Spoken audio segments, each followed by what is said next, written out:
Alright, alright, alright, Sony. Let's talk about it. This is the weirdest thing I've seen in a very long time.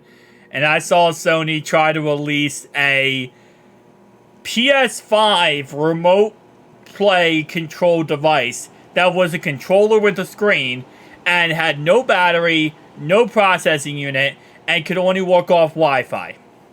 And I thought that was the biggest scam of all time. And then Sony said, hold my beer, we have a better one. So this is the new PS5 Slim versus the original PS5. And yes, it's 30% lighter. But the question is, what do you get for that 30% lighter? Well, first off, you gotta spend pretty much the same exact price as the PS5. Yeah. They didn't give you a discount. Not only that, you remember how the PS5 digital edition was $400? PS5 disc version was $500? Now it's $450 for the digital version. $500 for the disc version.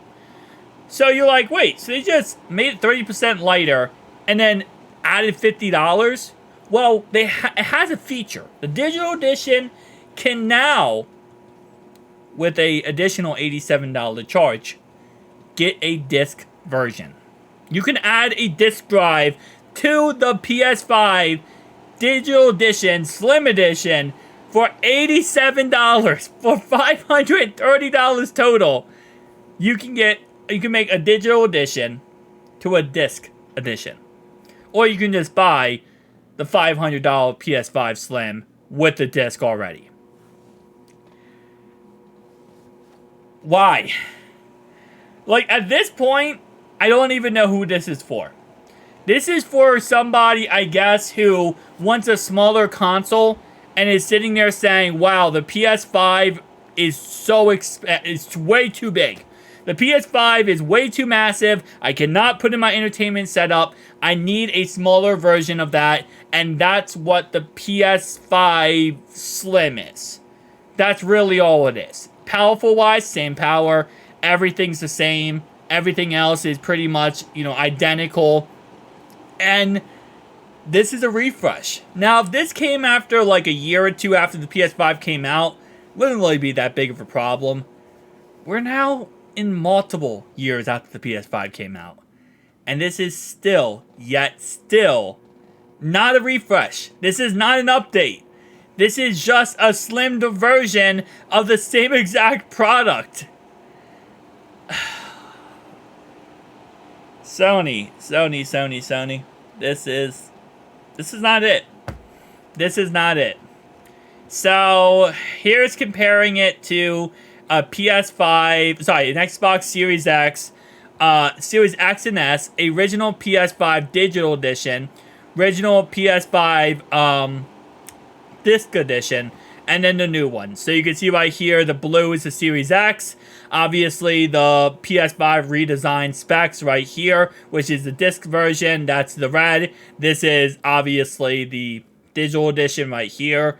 And then it's still going to be taller and way bigger than the Xbox Series X, which is already a huge device. But look at that. You see that blue? It's smaller. It's smaller. That's the benefit. It's smaller.